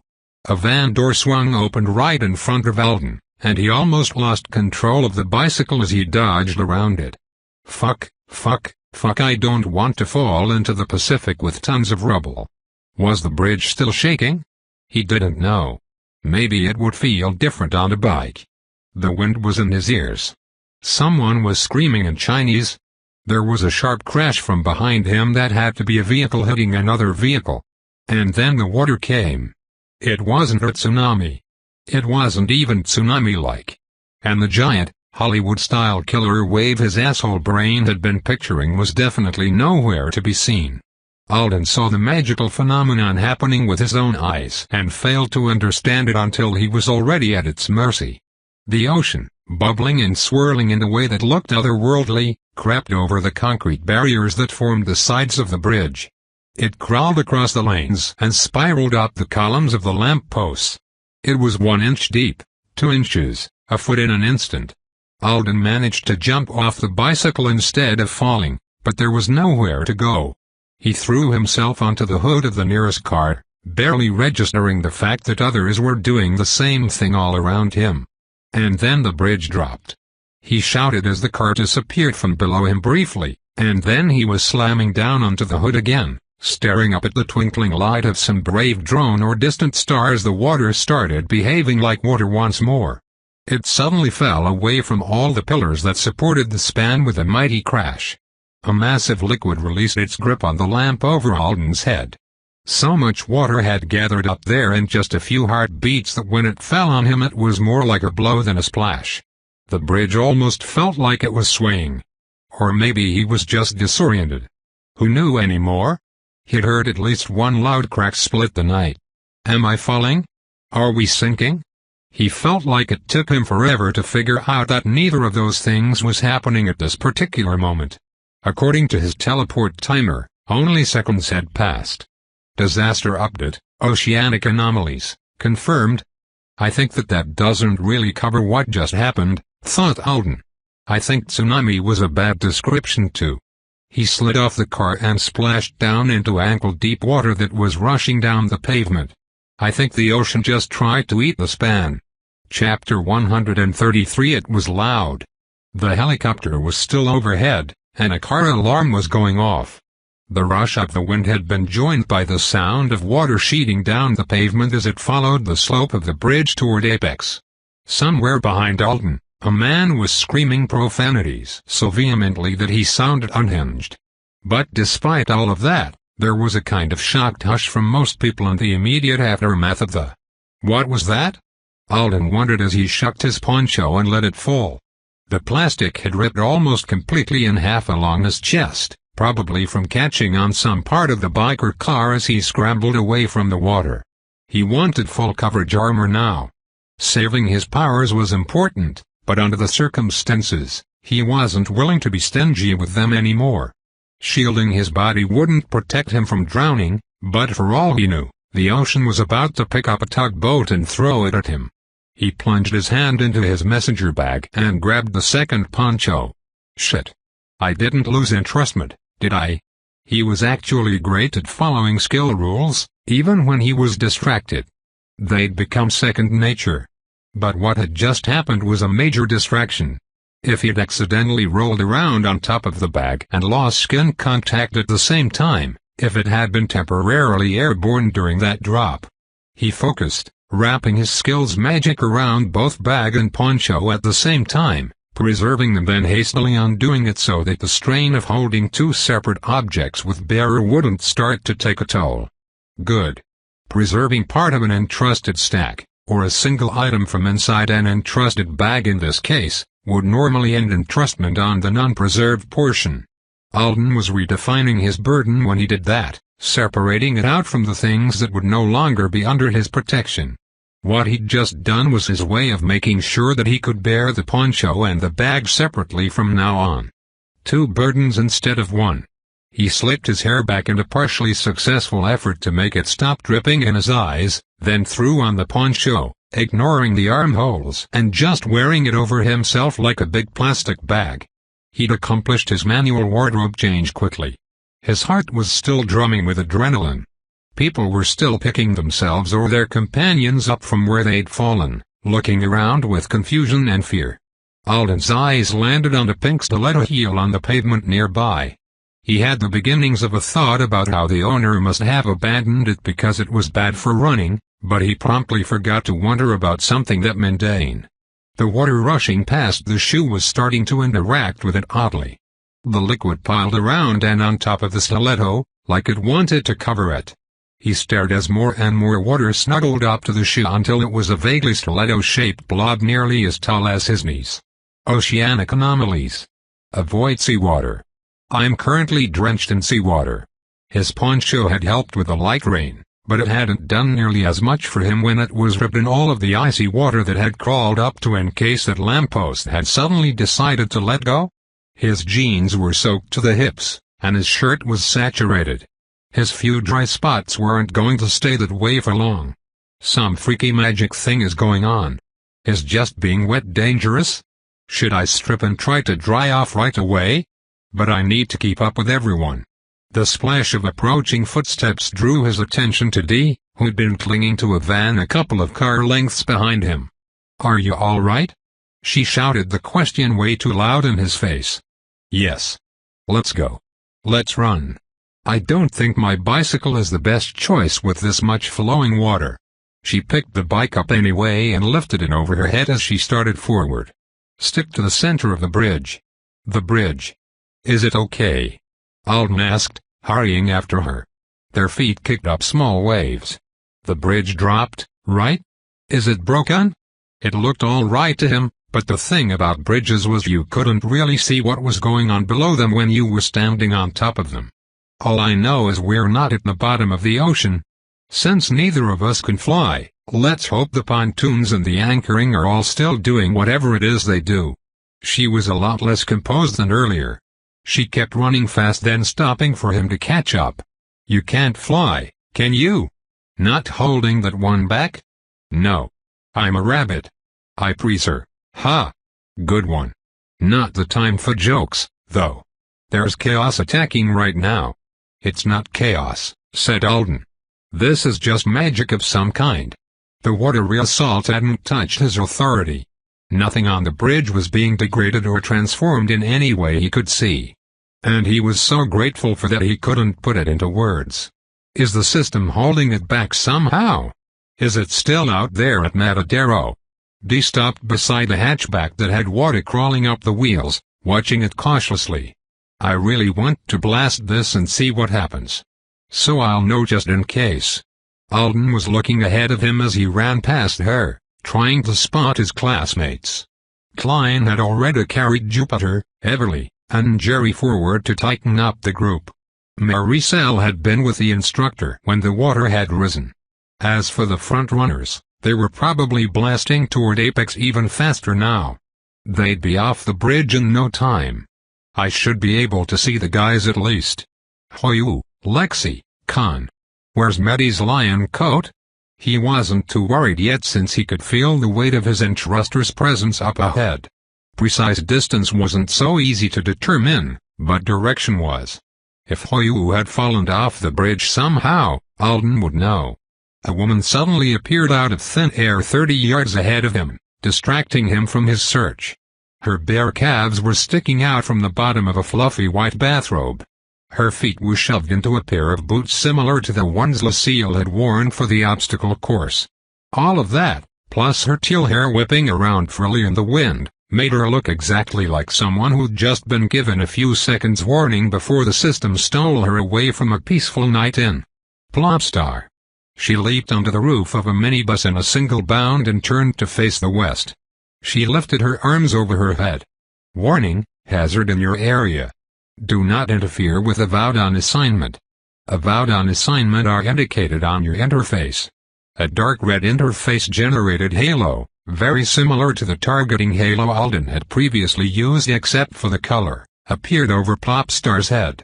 Some distance away, tiny white lights formed high out over the water, more than Alden could quickly count. A crackling sound filled the air as they expanded and gained a fuzzy quality, like the edges were blurring into the air around them. They shot toward the waves all at once, so fast and bright that they left trails in their wake. When they hit the surface, they burst. There was a sharp, loud pop of sound, and steam boiled up instantly, the white cloud of it lit from beneath with the rapid flashes of the hyperbole's magic as it ricocheted around down there, still burning hot. Assuming Alden's knowledge about Plopstar's skill was up to date and she was using it to full effect, the area she'd just fried was the size of a couple of city blocks. Through the thick white steam, he couldn't see what effect it was having on the ocean other than heat generation. Was there something down there to hit? Was she punishing a bad patch of water? He didn't have time to stop and admire her work. As he sprinted by her, another field of tiny stars was forming over the ocean, and up ahead, as if to mirror them, the lights of helicopters and spells rose above apex as people sought the safety of the sky. Line of asterisks. A minute later, Alden was dashing past a truck with the name of a flooring company painted on the side when he spotted a girl in a pink shirt and a denim skirt trying to open the latch on the door of the trailer. Maricel. She was so focused on her task she didn't seem to hear him. Instead, she said something in Tagalog and threw her right hand up into the air swiftly. A clamor of violent bangs sounded from inside. The whole trailer bounced on its tires and rocked back and forth. Maricel was still facing the truck. She leaped back into Alden's lane, swept her hand through the air hard again, and the door burst open violently. Stone slabs and tiles crashed onto the pavement right behind the trailer. A pink granite countertop, dragging a wooden frame it had been strapped to with it, smashed into everything else with a clatter, then broke free of the frame and flipped over onto the empty car parked behind the flooring truck. The end of it went right through the windshield. A couple of witnesses yelled, none of them as loud as Maricel herself. Alden dashed toward her. Maricel. She spun to face him. Her brown eyes were huge. I thought it would be little things, she said. Like the sidewalk bricks at school. She made a gesture with her hands in front of her, as if she were trying to show him an imaginary, innocently sized paver. Where's Klein? Alden asked. The others, he got teleported before we caught up to them. Before the water did that.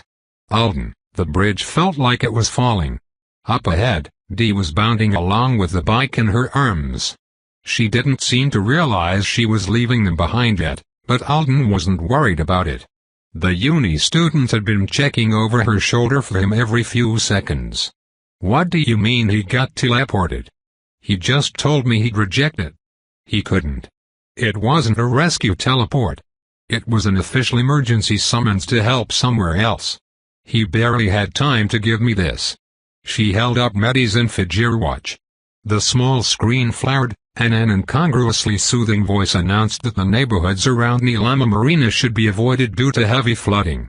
The system has also ordered local evacuations of the following areas due to increasing risks, the voice said. In Apex, Punta de la Luna, Albatross Cove, Sanjao Beach. So the bridge gets Plopstar, and somewhere else gets Klein, thought Alden while the voice kept naming locations. Maricel turned back to look at what she had just done. A small cloud of dust was hanging over the scene of the crime. I saw the word flooring, and I thought there would probably be something I could use. But I couldn't see inside. I didn't mean to break. It's fine. Let's just go. Wait. I want something. In case the water comes again. Oh, thought Alden. She was trying to find a way to fly. That sounded awesome, but you can't move as fast while using your shaping. There was a reason we helped haul all that dirt around the track instead of letting you do it yourself. What if you wear yourself out? Do you have some idea of how much your skill has recovered since gym earlier? That countertop looks heavy, and if we start piling bodies on top of it, how much weight can you hold? Is it worth it to try this, or should we keep running and trust the bridge? Alden had questions, but no time to stand around figuring out answers. Let other people decide what to do with their own magic, he told himself. She knows her powers better than you do, and you've got enough to worry about on your end of things. Hey! Dee shouted. She'd realized Alden was lagging, and she was motioning for them with an arm. Maricel lifted the counter into the air. The night was turning white from all the steam Plopstar's skill was creating. Alden's timer said he had a little under 5 minutes left until he got to leave. If he was going to help Maricel with the countertop using his own skill, it would take him a couple of minutes to secure a slab of stone with some of his supplies and even start running with it. So he was out. All right. You bring it with us. But do it really fast, he suggested. We need to catch the others. Dee was back with them in an instant. Uh-huh, she said upon spotting the pink granite slab floating in front of them. I see what you're thinking, but we need to move. I know shapers like to have a lot of control, but you can push for speed instead. Unless you're going to ride it. That might be a good idea if you want to make your own way. Or if you could take Alden's weight all the way to shore, too. I'm alright running, Alden said. My timer is coming pretty soon. An odd look crossed Dee's face at that, but she was more focused on Maricel. I was going to try to get to the others and help everyone, said Maricel. So that if the bridge falls or the water climbs back up here, we have something. Out over the water then, said Dee, pointing. If you don't have time for control, keep it out over the ocean, and if it falls, okay? Yes, said Maricel. Yes. Okay. I see. The instructor's gone, Alden reported as they set off again. He got summoned to do something. Dee froze for a split second. I wondered. That's better than him getting taken by the chaos water. So it's just us now. And the others if we catch them. I'll stay with you all. Let's keep at it. It's not chaos water. I guess I might have thought so too if I didn't know much of anything about chaos. The disaster alert notices were still listing the probability of chaos exposure as low. Maricel's power was stronger if she was close to the thing she was shaping, so they crossed the highway again and ran along the eastern edge of the bridge. Alden was out in front now. Dee was at the back. They were both trying to make sure Maricel could run without worrying about impediments. The countertop was soaring along beside them like a magic carpet, occasionally shooting forward rapidly then stopping as Maricel tried to find a rhythm that would be easier on her. If the bridge so much as quivered, she would pull it back in and they would climb aboard. Disaster update: oceanic anomalies resulting from spill of a magical contaminant at Matadero continue. Alden kicked an abandoned backpack out of their path. Rain slid off of his poncho. He kept preserving it and unpreserving it, trying to get the shape right for running. Observed effects include force submersion, usually but not always, of elementally defined objects, rapid motion of submerged materials, sudden influxes of water in limited coastal areas. His timer hit the 3-minute mark. He whipped his head around, trying to see through the rapidly thickening white mist. He felt like he was running through a humidifier. There were no more motorcycles or mopeds going by anymore.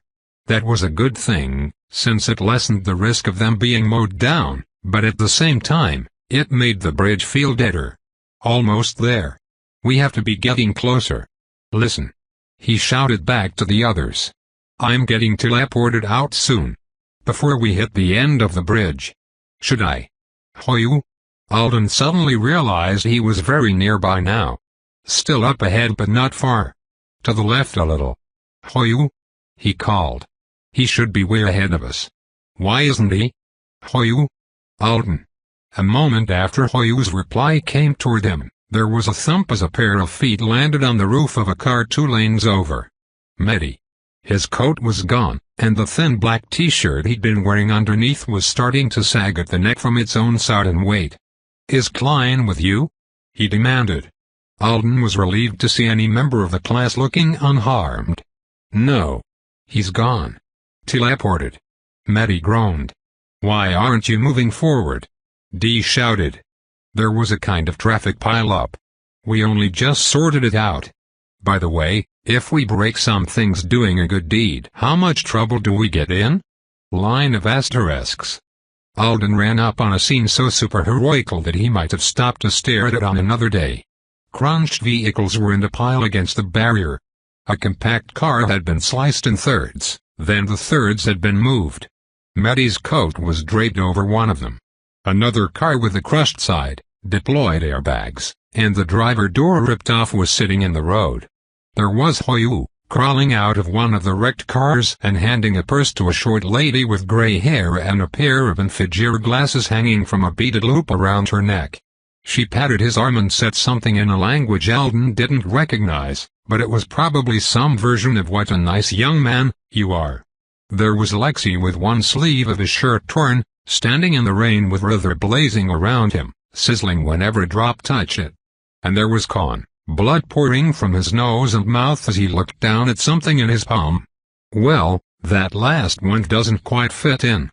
And Lexi would cut the more traditional heroic figure if he wasn't yelling at that dude in the baggy pants. I wouldn't care if your girlfriend was giving birth right this second. That's not my problem. It doesn't make you special, and we're not obligated to take you anywhere. My brother almost died helping you already. Now get lost. Con almost died. Alden exclaimed. And someone was having a baby. And it looked like Lexi had been chopping things with Ruther. Apparently this section of the bridge had been more exciting than most. Con hit himself in the face with a car, but he didn't even pass out, Mehdi said. Then he went on trying to explain to Dee that a massive sphere of water had swallowed a truck and then slammed it at an angle across all 4 lanes of traffic, causing the mess in front of them now. We were a little farther along when all of the water came. We saw it happen, and some people who'd been in their cars were trapped, so we ran back. Alden. Con exclaimed. Maricel.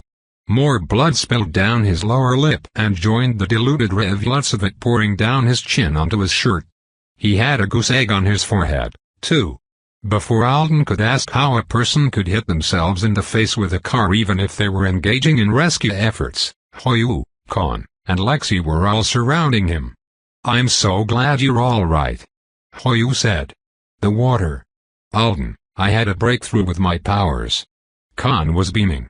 Con, give him those right away. Maybe they can be put back. Lexi tried to pry open his brother's fist. Ruther had phased out and gone back to its short, inactive mode in an instant. What? Said Con, blinking at Lexi. Hey. That's right. He can do his. Would you hold these for me, Alden? Alden stuck an arm through one of the poncho sleeve holes just in time to receive the offering. He almost wished he hadn't. These are teeth. To his credit, he didn't drop the 2 bloody incisors. Con opened his mouth. There was a big gap at the top of his smile. I was reading one of the wheels on a car that was pinning the others, and I decided to go for it. Not a repair job, moving it back into its original position. It's all about getting the read right with my skill. Once I did it, my spell dragged the whole car with it even though I was only casting on the wheel. Faster than I expected, but, why are you giving me your teeth? Alden interrupted. So that you can keep them safe until we get him to a healer. Lexi shouted.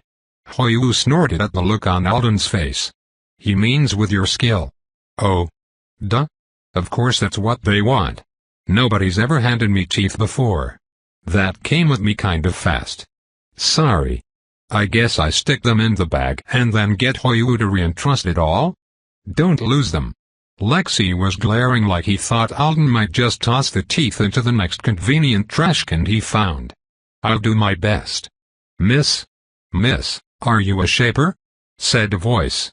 Can you take me to F-City on that? The speaker was the man Lexi had just been yelling at. He looked like he was around Dee's age, and he was wearing a tank top that said Club Dandelion on the front. He hurried over to them to point at Maricel's hovering countertop. Oh, she said. I'm so sorry. But we're going to. I'm a shaper, too. I'm only a D rank, but my timer's over an hour for some reason. My girlfriend's an F, and she's pregnant. Lexi rolled his eyes. He keeps bringing that up like it's a spell that will force us to carry him 7 kilometers across a possibly sinking bridge. Go back to Apex. We already saved you. This guy was trapped in his car by the pileup, Hoyu explained. We got him out, but he's trying to get to F. I'm not talking to you. The man spat at Lexi. The lady can make up her own mind. No, Dee said, stepping between the man and Maricel. Maricel. Boys. Can't remember everyone's name, sorry. But we're all heading straight to Apex. Right now. Stay together. If you get way ahead of me for some reason, don't stop to wait and don't stop to deal with anything else. The man looked pissed off. You ought to be running to Apex, too. We're almost there. You're being unreasonable, but that's fine with me, Dee said to him. As long as you're not bothering the kids. They're high ranks. They haven't even been avowed for a year. I'm a high rank. And I'm not escorting you across the span in the wrong direction either. Lexi grabbed Con by the hand and dragged him forward. They all chased after him. Dee lingered behind. That old lady we helped is as fast as us, Medi said. Look at her run. I feel kind of bad for that man, Maricel muttered, sending the countertop ahead of them a short ways, stopping it, then sending it ahead again in what she seemed to have decided was a good rhythm for her. Don't, said Lexi. He's had more than enough time to make it back to Apex. He didn't use it. Some people make their own problems. Probably thought he'd get teleported out early, said Medi. I think a lot of people thought that, Hoyu answered. Did you hear some of them yelling about it? They were assuming the system would use Apex rescue priority numbers. It's like they all forgot the system doesn't work for Nzidora or follow our rules. And if it was a normal day, it would probably have burned through the ET allotment it gives us in seconds and nobody would be getting transported. It's working according to its own. Guys, about the teleport, Alden interrupted. I'm leaving. What's your time? Hoyu asked, looking over at him. Don't worry about it. We'll be hitting the end of the bridge really soon. If not for all this fog, we'd be able to see it. We can head up to the top of a sturdy building or, I'm teleporting out in just over a minute, Alden said quickly. Should I take some of you with me? I can usually hold people through teleports with my skill, so I don't see why I wouldn't be able to now. What do you mean a minute? Medi exclaimed. No, you're not. Is it really a minute? Lexi demanded. Why would I lie about a timer? Alden said. Lexi was so tense he was making Alden feel calm by comparison. He needs peace of mind. Why are you teleporting out before the S-ranks? Medi protested. I'm staying. Mom's in Apex, said Hoyu. I'm really hoping I'll run into her, and you don't know where the system is going to put you. It could be a safe location down in F. Take Con. No. Lexi, I'm missing teeth not feet. I want to join up with the others and help. You have a head injury. You're freaking out about nothing. It's just a tiny lump. And my own timer's shorter than the rest of yours, and the water's getting higher. Maricel said suddenly. Everybody, they didn't need telling twice. The second she lowered the countertop, they were all scrambling onto it. Hoyu hooked a leg through the hole that had been cut for some unfortunate homeowner's kitchen sink and grabbed onto one of Alden's ankles and one of Lexi's elbows as they all crowded together. Maricel, sitting in the center of the counter herself, lifted them. Alden didn't complain about the strength of his roommate's grip. If Maricel shaped just a little wrong, and they tipped. Actually, I wouldn't fall very far right now. She was keeping them just a couple of feet above the water on the bridge. It's the same thing as last time. Khan's voice was strained as he watched the ocean build up on the roadway, the side rails, the lampposts. Maybe whatever Popstar is doing isn't helping. Someone's ordered her to fight the ocean. Give her time, said Medi. Maricel, how long can you hold this much weight? Hoyu asked. It's fine, she answered. I'm sure I could get us all the way to the end of the bridge like this. But I would rather not carry anyone else if I don't have to. Just in case. There was a groaning, crackling sound from somewhere behind them. It could have been anything, but Alden's imagination conjured visions of the span, put under pressures that even the most creative magical engineers probably hadn't anticipated, beginning to snap into pieces. You'd better take us higher, Lexi said quietly. Before someone runs up and decides to invite themselves on board. Anyone who sees us is going to see a lifeboat with plenty of room, and they won't listen to you when you try to tell them there's a limit. As if to illustrate his point, Dee's voice called, room for two more? Just then. The man who'd been trying to get help crossing the bridge was with her. The water was piling higher this time than it had before. It was well past their knees. Alden's heart raced watching it, wondering when it was going to start pulling the bridge down, and then. It just went back to being normal water suddenly. Like it had changed its mind. There was another thunderous crash as the water fell away from the span and back into the Pacific. Sea spray filled the air. "Whew!" shouted Dee, wading toward them. "That's a relief, but let's not trust it too much. I got this gentleman to agree that Apex wouldn't be so bad after all." "Dee," said Lexi, "Maricel's not sure. Of course there will be room." Maricel's voice was higher than usual. She looked at Lexi and lowered her voice. "I can make it work." "You won't have to," Alden said, staring at his timer. "I'll be disappearing, and I can take people with me. 2 or 3 at least." "Teleportation priority assigned, 23 seconds. D," he called, whipping his length of paracord out of his bag and thrusting it toward Hoyu. Since he was heading towards safety, the others might get more use out of it. "I'm teleporting out in 20 seconds. Does anyone want to come?" "Me," shouted the man in the club dandelion shirt. "Take me, man." He practically threw himself on top of Alden. "I don't know if I'm going to F," Alden warned. "I don't know where I'm going at all." The man laughed and slapped him on the shoulder. "I'll go with you wherever. It's fine. It's fine. We're all in this together now, right?" He was staring down at the water and breathing hard. Alden tried to muster some sympathy for the guy. Meeting him when Lexi was yelling at him hadn't been the best first impression. "That's right," he said, shifting targets regretfully. "Let's go." He would have preferred to take any of the others. He would have preferred to take several of the others at the same time. But Hoyu staying meant Lexi was staying. Khan wanted to reconnect with the class, and he wasn't leaving Lexi. Medi said he wasn't a coward. Whatever that meant. And Dee felt obligated to see the students to safety in Instructor Klein's absence. They were less than a kilometer from the end of the bridge. At least Alden would be getting this person out of their hair and lightening Maricel's load a little in the event that they needed her for the final stretch. Always accept teleportation away from bad situations when it's offered, you guys, thought Alden, gripping a frozen Mr. Dandelion as the timer approached 0. Always. Don't hesitate. Sometimes, the chance for an exit didn't come your way again for a long, long time. It was a confusing teleport. Alden exhaled, and the bridge disappeared. Then, he was standing in a teleportation bay at the TC, arms tightly wrapped around one heavy passenger. He had only a second to see the space and take it in. The symbols covering the arched ceiling and floor were burning so white that they hurt his eyes.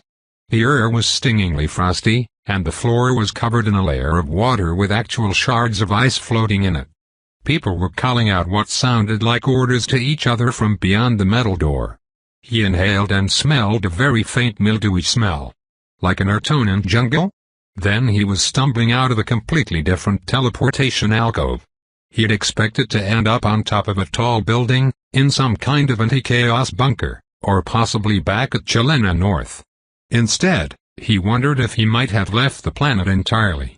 He was in a long, rectangular room lined with windows on 3 sides. All of them were covered from the outside by heavy wooden shutters. The air was warm, and the space was pierced by sharp shadows thanks to the unusual lighting. Chubby glass lamps were evenly spaced along the floor beneath spiky potted plants. A pair of double doors carved with a logogram that meant welcome stood near the teleportation alcove.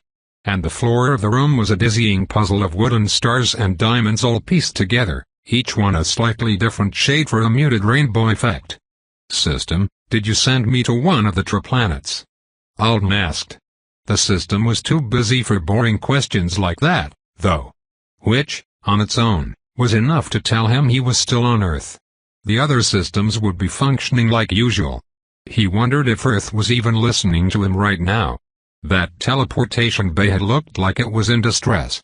Did it accidentally bring the ice in from somewhere, or does the equipment freeze over if it's being used a lot? He let Mr. Dandelion go, and the man came to life at once.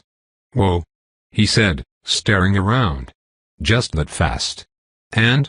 Holy. This is the Artonan ambassador's residence. It is? Yeah. He laughed. They dragged us all the way here to see the floor when I was a kid. For a school trip. Wouldn't let us go any further inside, but we got a lesson about all the different kinds of wood they'd built this place out of while we ate wavy popsicles and listened to some weird music. I picked the right guy to hang out with. You didn't really pick me. I was just convenient for you. So we're in F? Alden asked. No. This place is in Punta de la Luna. Apex. Then why are you excited? Didn't you want to go to F? Alden reminded him. To find your girlfriend? Yeah. That would be better. But we'll be safe here, won't we? I bet the Artonans built it to survive anything. The man was walking confidently toward the double doors. Are you someone really important? Big news S-rank. I wonder if the girlfriend really exists. I'm a B-rank rabbit. Hold on. I need you to entrust me with this bag. Khan's teeth were in there. He needed to preserve it all thanks to the target swap he'd had to do to get this guy here. Some wizard's favorite rabbit, eh? The man grinned. Good for you. Before he could touch the doors, one of them swung open and an Artonan carrying a tray covered in handleless mugs stepped through. He had dark purple hair so long his braid almost brushed the floor, and his eyebrows set an arch to them that made him look a little worried even though his expression was neutral. He frowned at Mr. Dandelion, eyes flicking up and down, then turned to Alden. Alden Riabi single quote T. He bowed low. I am very honored to meet you. I am very sorry for the nature of the occasion. The ambassador sends his wishes for your long life and invites you to use one of our escape flyers until this perturbation has ended. He held out a tray. Before you go, I have prepared a selection of many teas for you. Tope continued.